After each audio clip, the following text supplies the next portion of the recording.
Hello, everybody. Hope y'all be doing well and handling everything okay. So we're going to start on our next topic, which is a more in-depth examination of open systems and general systems theory. And this information is in addition to the last lecture that talked about kind of an introduction to the open systems theory and general systems theory. And this is more in depth as well as more of an application directly to the criminal justice system. The majority of this information comes from the article that I had up online for y'all to read, and I suggest reading that beforehand because it might help give you a good solid base before I explain it further. And make sure you don't ignore the reading because it could come up on your exams and stuff like that. So I'm going to go into more detail about the Bernard and colleagues article now.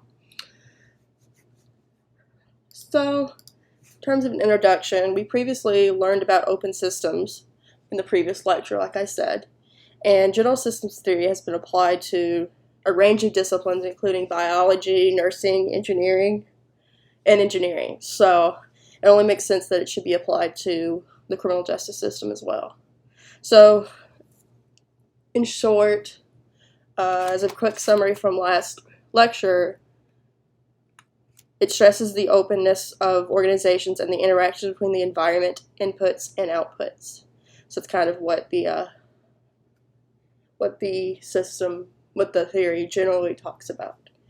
So going a little bit further with the open systems, we're going to talk about inputs and outputs. Now, according to the article and the book as well, your inputs should equal your outputs, meaning that they are balanced. You don't want it to be too many outputs versus too many inputs, or else it's going to be unbalanced and overloaded in different areas. So we want to take it into an example we would do for the criminal justice system particularly. If you think about it, your offenders are going to be your inputs. So those are the people going into the system, while your offenders who are reentering society either from the prison system or by dismissing of charges anytime they get sent back into the environment, that is going to be your outputs. And when we talk about the idea of processing, it just means the entire system in general. Like if you're processed at each stage, whether it's the policing, when you get to the court level, you're being processed, and then when you get into corrections, you're still being processed. So that's what processing also determines and means throughout this. So going a little further, again with the balance and defects. So if the inputs and outputs do not balance each other out or equal, it can result in an overload of the system. In addition, it could also result in defects. And I put defects in quotations because it kind of means that you can't see if a person is defective really. So it's just a term for this, just how the article decides to determine it, to operationalize that meaning is defects. So for this criminal justice system, if we were to apply this idea of defects, a defect would be an offender who went through the system, and instead of not committing another crime or doing any of that, he ends up recidivating or reoffending. So he gets returned back to the system to be processed again. So that is what a defect would mean in our case for a criminal justice kind of application here. So keep that in mind is what that means. It means he or she is recidivating again. So it is a defect because we weren't able to rehabilitate and process them correctly to where they wouldn't return to the system again. Alright, so we're going to apply the general systems theory to criminal justice system. So the article has an entire section about the application of this theory, so I'm going to break it down more simply, hopefully, and give more an explanation about the article and the sections. And it gives about 9 points of applications. So we're going to look at that more in depth, and hopefully it'll be easier to understand terms for how you can apply this to how general systems is applied to criminal justice system in particular.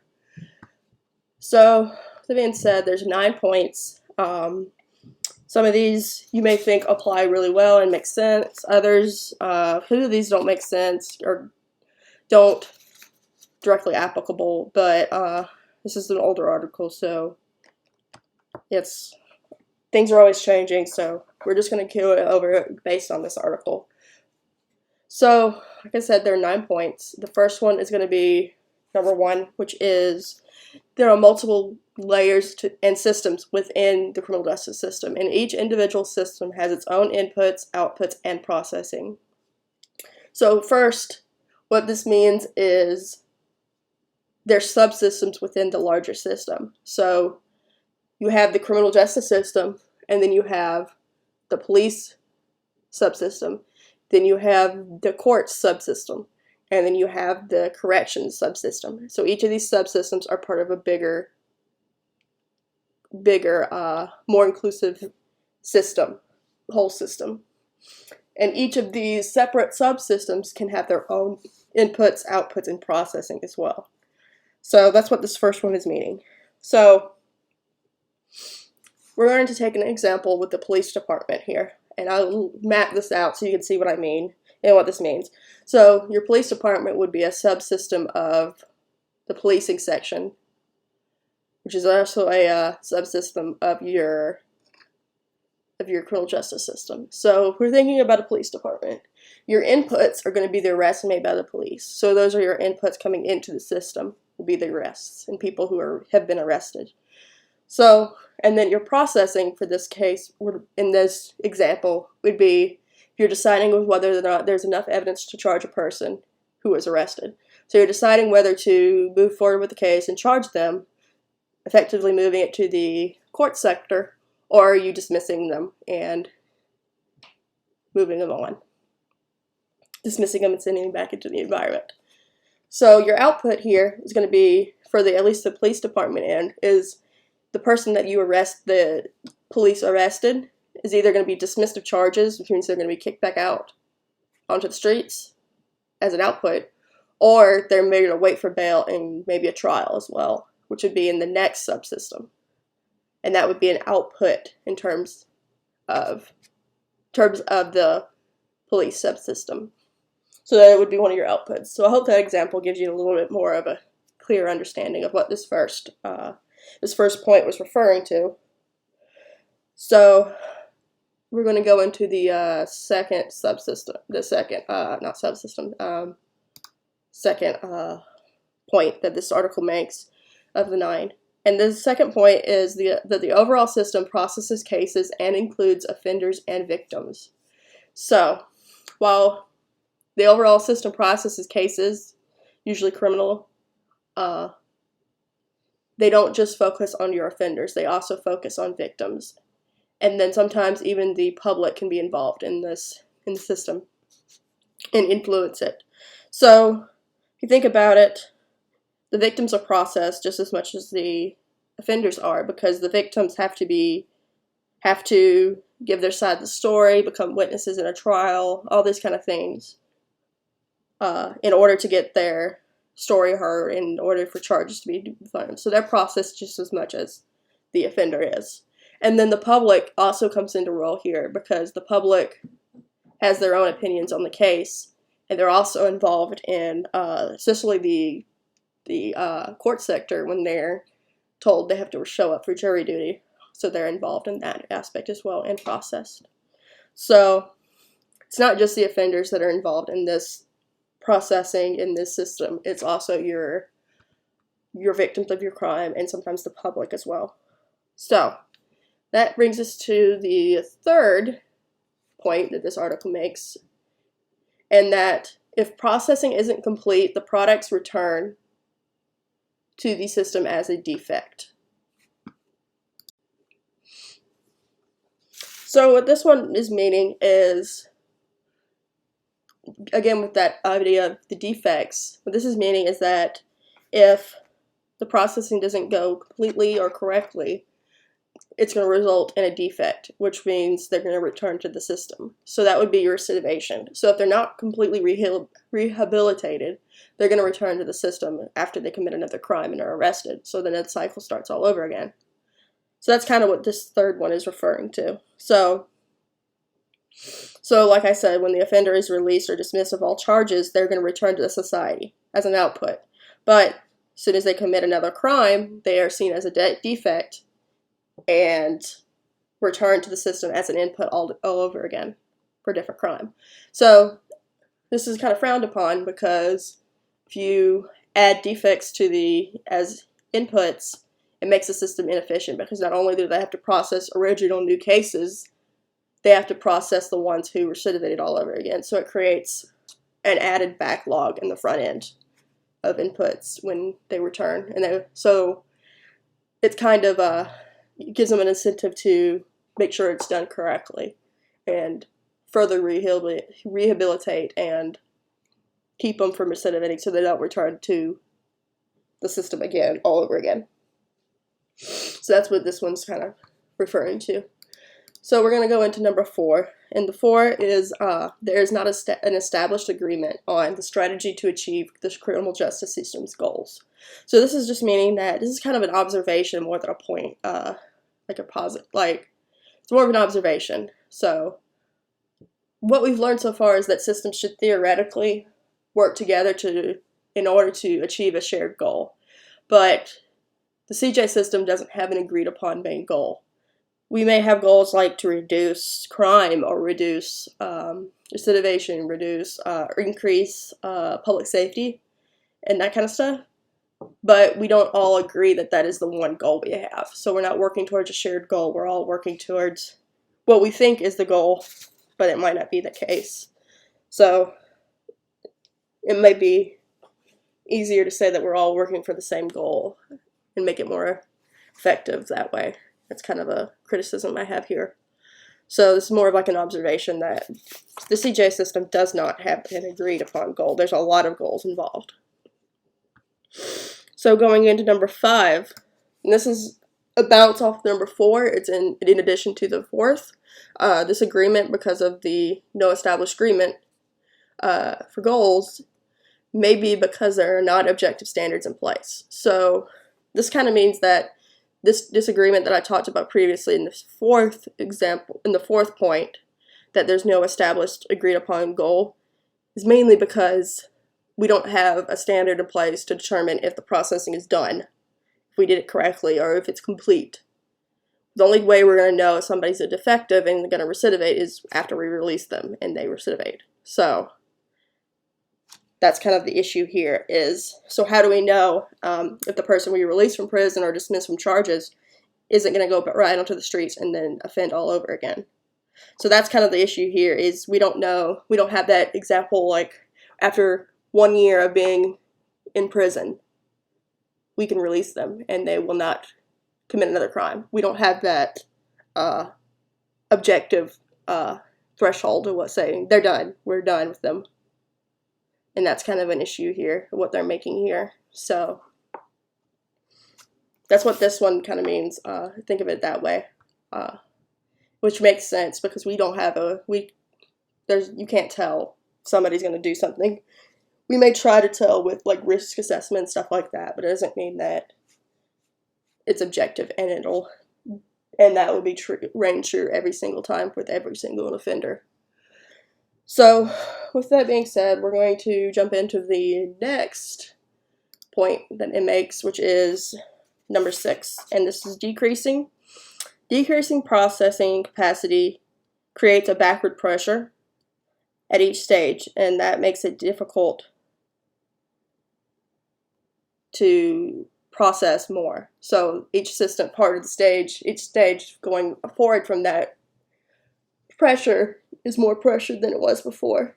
And what it's referring to right here with the backward pressure means that you're not being able to send as many cases onto the next stage because you're dealing with so many other cases up and before then. So it's kind of like a bottleneck in terms of where you got all these cases and you can only do a certain amount at a time. So you're pressured into pushing them out and moving them on to the next step.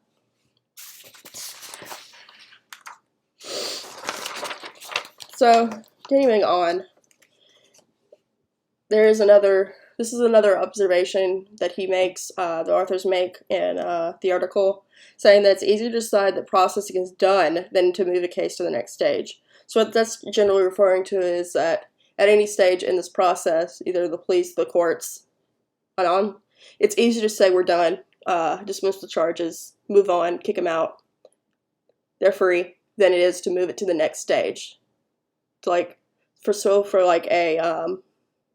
you start with the policing, it's easier for them to say, oh, we're not going to charge them, so they're free, than it is to get prepared for a trial, get ready for a trial or a plea bargain or whatever in the court's end.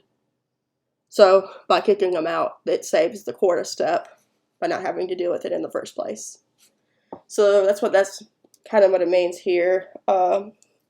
So I kind of give that example. It's easier to drop a case or give it a plea deal than it is to send it to trial and prepare for trial, because trials, as we know, are expensive and lengthy and involves a lot of moving parts. So it's easier just to kick it out than it is to keep going. So this is going to move us into the 8th point that he makes in this article,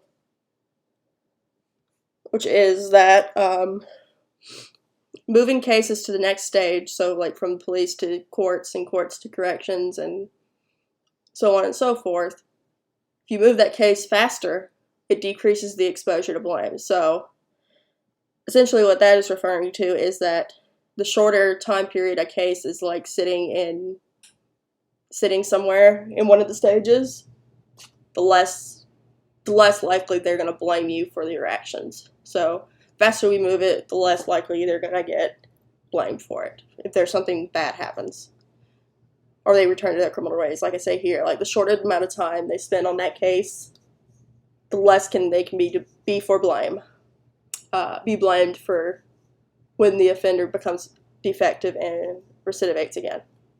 So you can't say that you've been working with this offender for a year and not have some blame for it, versus if you say, oh, I was only working for a month, it wasn't me, they're more likely to believe that the blame doesn't fall on your shoulders for that.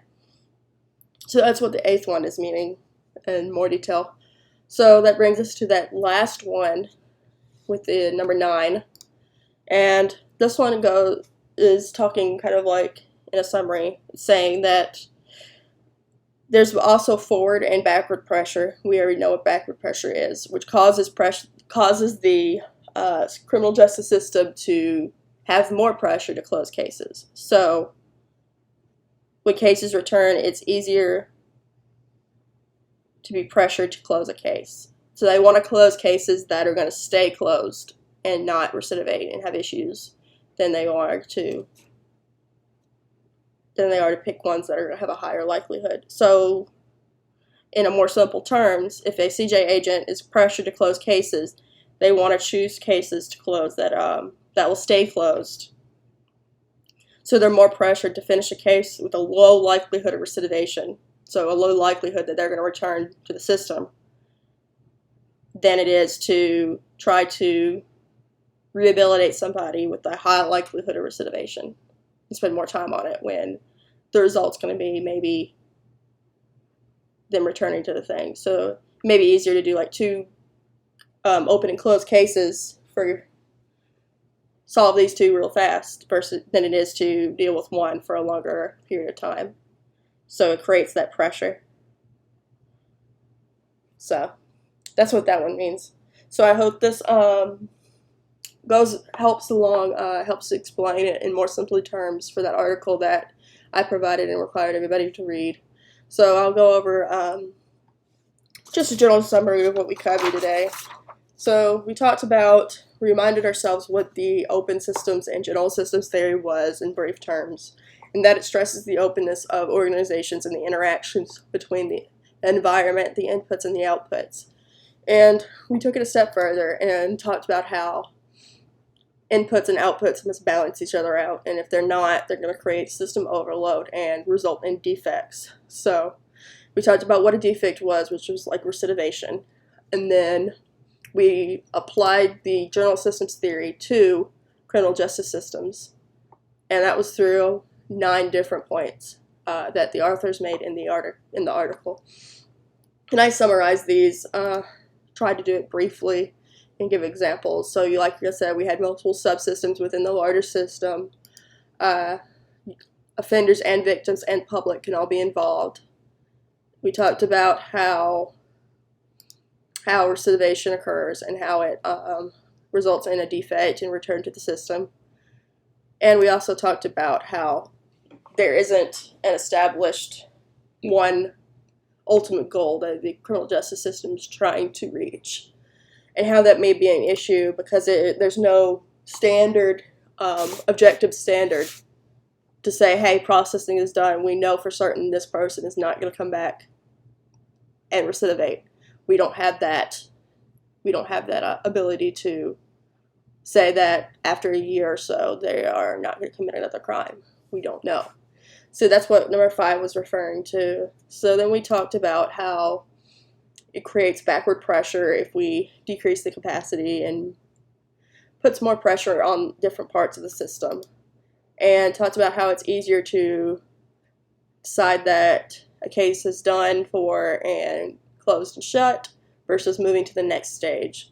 So like sending a case to trial versus sending somebody home. Dismissing the charges is a lot easier to say to dismiss charges than it is to prepare for trial and prepare for a plea bargain and such like that. So then we finished up by saying that if you move a cases faster, it decreases the chances of blame being put on it. And then we finished by saying that there's also forward and backward pressure, and it pressures everybody to close cases. So that's how we applied the general systems theory directly to the criminal justice system. And I hope that made more sense to have a lecture on it versus just mentioning it in passing and hoping y'all understood it. But I hope that helps. I would go back and look over the article again if you think that there's some holes and you're missing what you think, because it may be on your quiz and test in the coming days. So I would definitely keep an eye on, make sure you understand the materials both from this and from the book. So yeah. And I will talk to y'all soon when we go into our next lecture for chapter 4 before the weekends. Alright, and y'all have a great afternoon or evening. And I'll talk to y'all soon.